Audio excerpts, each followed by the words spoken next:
So today we'll be making this darling sushi card with stamps from the ever darling Lawn Fawn. This particular set is called Let's Roll.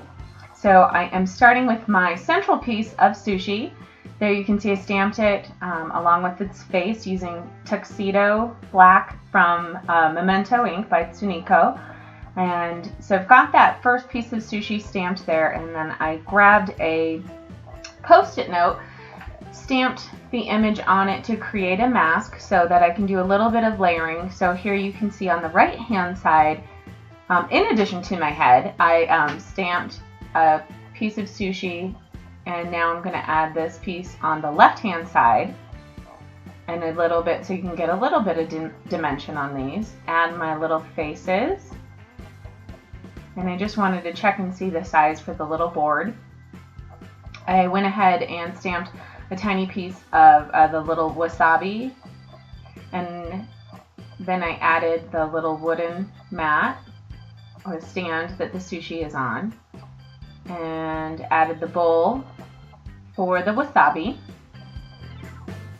And now I am going to stamp the soy sauce, but I need to first create again a mask for the little board that the sushi is sitting on, because I knew I wanted that sushi to be a tiny bit behind it. So again, stamped right onto a Post-it note, and I only really needed to cut out the left hand side since that's where I was stamping that needed the mask. Add my face, and voila, that's the end of my stamping. So now that Memento ink, it is fantastic for coloring with Copic markers. It dries quickly. I've never had that smudge, and it's the only ink that I will use if I'm coloring with Copic markers. So here you can see it started by coloring my wasabi on the right hand side, and I do have all of these Copic colors listed on my website, which is jenniferminer.com, and if you want to take a look at all of the different colors I used to color these in. As I've mentioned, if you've watched my videos before, I do typically color the whole area with the lightest value, come back in and add my medium shade and then the darkest, and then go back over with the lightest and medium shades again to blend those together. This amazing thing about Copics is, since they are alcohol based, you can go back in and blend truly as much as you want to. If you try to do that with simple water markers, anything else that's not alcohol based, you start to get that pilling on your cardstock, bleeding, and you just can't blend it like these. So I love Copic markers, and as you have seen probably on my blog or videos, I use them a lot. And again, now going over to my soy sauce bottle, and again, lowest or lightest shade, middle shade, and then the darkest shade. And I am not the world's greatest artist, so if I can make these look nice, anybody can. The one trick is to kind of decide where you would like your light source. And for this card, I have decided that it's coming from the right hand side, so that way your shadows at least kind of sort of match up. And now coming back in with my lighter blues to color the top of the soy sauce bottle. And I find that oftentimes if you're doing really small areas of shading, you can get away with just a light and a darker shade versus doing like a 3 tones, but it's really up to you. And I, for subtle shading, like to keep mine within kind of 2 steps, so I might use an 02, an 04, and an 06 of a particular shade. And just going back through here, adding some color to my different pieces of sushi. And obviously these are a little bit more whimsical and not intended to be totally found in nature. Moving on to my oranges. Again, lightest shade, middle shade, and then my darkest tone, and then blend.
And at this time, then I decided to go ahead and color a sort of a table below my sushi. So again, I'm using my Post-it note as my mask, and then just using the peacock feathers distress ink and a circular ink blending tool to kind of add some teal color below my sushi.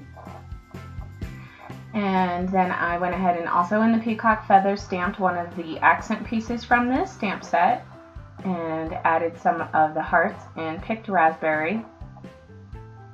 And now I am going to cut out, this is the Labels 4 shape from the Spellbinders. And you can see what I do first is lay down where I would like that shape cut out. And then I'm just using basic everyday masking tape to adhere that. I do try to keep the masking tape off of where I've stamped and colored, just because sometimes it can stick and pull up a little bit of your color. And this is my Epic 6, and I want my cutting piece to be face up, so that's one of the reasons I use tape, since once you flip it over you can't see where that die is anymore. Run that through, and you can see I've got my piece cut out. Now I will totally be honest, at this point in time I kind of changed my mind about the direction I was going. So I took another piece of cardstock and cut out a slightly smaller from that same set, from that nested set, which was Labels 4. And I started inking the bottom with Shabby Shutters. And then this mid-tone I'm using is the Cracked Pistachio. And you can just see kind of working that shade into the Shabby Shutters. And then I also added a little bit around the base of where the die was cut from. And then my last shade that I'm using on kind of the main piece here is the Lucky Clover, which I think this is my absolute all-time favorite green. Such a fantastic shade. So just kind of covering my Nina Solar White cardstock with that. And this would be fine, but I wanted to come back in and really just make those color transitions really subtle. So I'm working here with the Cracked Pistachio and then come back over that ink space with the Shabby Shutters Distress Ink. And now once I have that as I wanted it, I take the smaller of that same kind of flower looking accent piece, and in each of the color zones, I'll call them, I'm stamping with that same color. So that bottom one, Shabby Shutters, now I'm working with the Cracked Pistachio and then the Lucky Clover on top. And I did come back in with a little bit of the peacock feathers on the top. I've added just a little bit of Shabby Shutters around my sentiment, which I cut, again using a Spellbinder's circular dies. And then how I lined this up, so I take that panel I cut out, my stamped piece, line it up behind my background, and then just kind of adhere it that way. I wasn't trying to figure everything out. And then at this point I am using foam mounting tape to my ombre panel to pop that off my background. The green cardstock is Glorious Green from Stampin' Up! And then I added my sentiment, and I used a small piece of foam tape where it's above the background and just a little bit of from my ATG gun on the bottom. And then at this point is where I went a little crazy with my Stickles, which, as you all know, I love my Stickles. So that first color is Peacock. Right now I'm using blue. This is the crystal or the clear. And I had to take a break there because it does keep getting clogged. You can see I'm kind of clearing it with a stick pin. So working with the crystal, kind of spread that out with my finger, add a little bit on that central piece. And then I added glossy accents on my soy sauce bottle. Love glossy accents. I think it just looks so neat Totally different than anything else you can use on a card. And now I am going to add a little bit more stickles. I've got orange peel. This is lemon, or yellow, excuse me. In the center there, orange peel. And then a tiny bit after this, you'll see I use a lime green. Just added a little bit of that.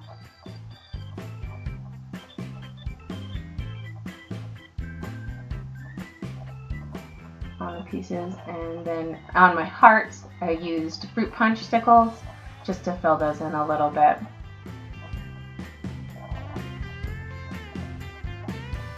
And I really liked this card, but it just needed a little more bling, so I added some 3mm citron colored gems on the flowers on the ombre panel, as well as a slightly larger clear icon adhesive gem from Me and My Big Idea on the sentiment piece. And then the last step, which you won't see here, is I also added some kind of a polka dots using liquid pearls and white opal on my background. And I apologize for not having that filmed, but my camera decided to eat it. So. And there you go. You can see all of the elements to this card. Super whimsical and wonderfully fun. And thank you all so much for joining me today, and hope you enjoyed the ride. Have a wonderful day. Thank you.